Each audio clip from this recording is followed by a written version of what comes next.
แซ่บบ่ชาวบ่อยว่าโตจนจีนแขวอ่ะเย็นพอเนาะ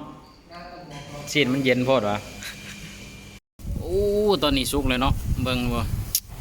แดงแอมแต้มหอมเป็นหอมเนาะทำอะไรอยู่นะรอทาซอยแกมตำมะฮงข้าวเหนียวหวานเจี๊ยบ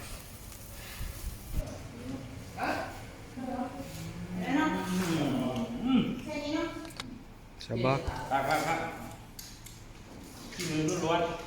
ๆไปต้องมืออยู่ต้องมือขาเชฟเชียงนะเชฟกำพาว่าจัดไปเมนูวันหยุดเนาะมัน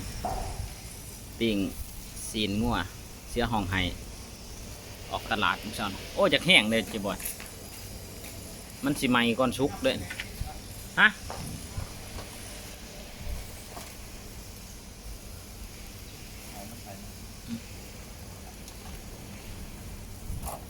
โอ้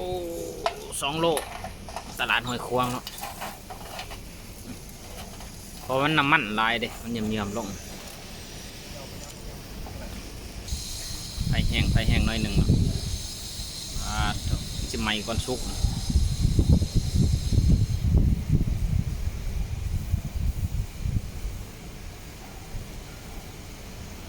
เตาแฮนด์เมด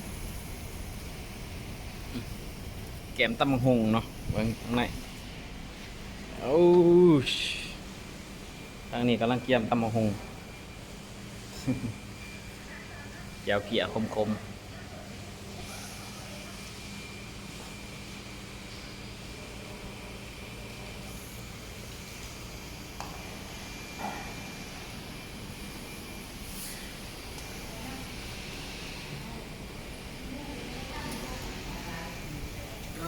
สีสัน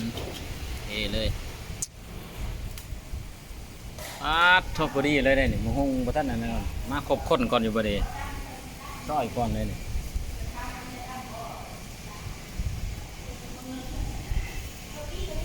แห้งไปแห้ง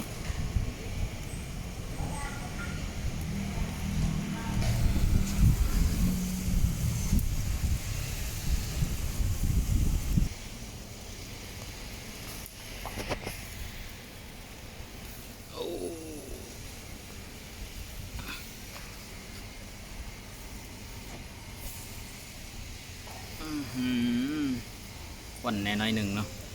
แต่ว่าเบิ่งจากซีซันจากเนื้อนี่โอเคเลยไม่ก้อนซุกไปแห้งโปรดน้ำมันกระลายเนื้อเสื้อห่อหาย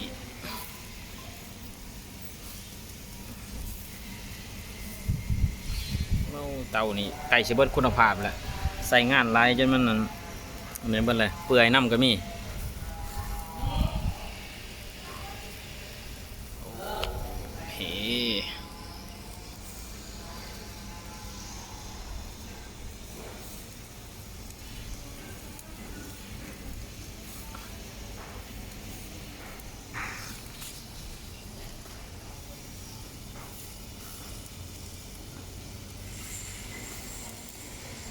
อ้าวสวัสดีครับสวัสดีครับ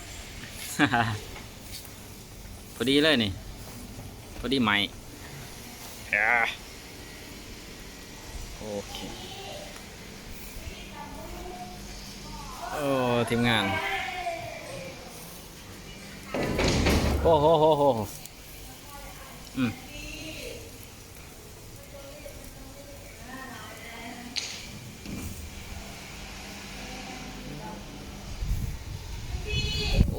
ตอนนี้สุกเลยเนาะเบิ่งบ่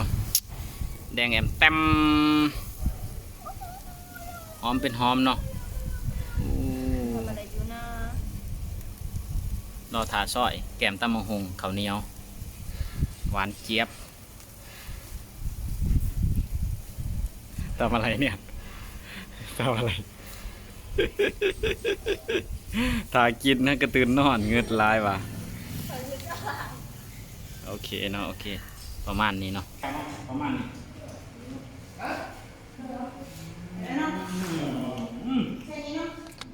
สบายครับที่มือล้วนๆไปต ต้องมืออยู่ต้องมือขาด แล้วเซฟเสียงเนาะเซฟคำพาม ว่ายิ้มเลยชื่อนี่ยิ้มเลยแทบแทบมันยุดมาตาสินเนาะแก้มเขาวเหนี้ยวตำมะฮุง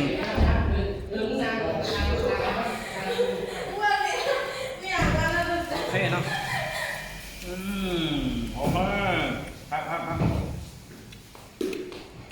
ดูช่อยนี่อิ่มก่อนแล้ว เซฟคำพามนะวันนี้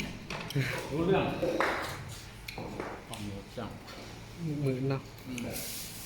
โอเคโอเค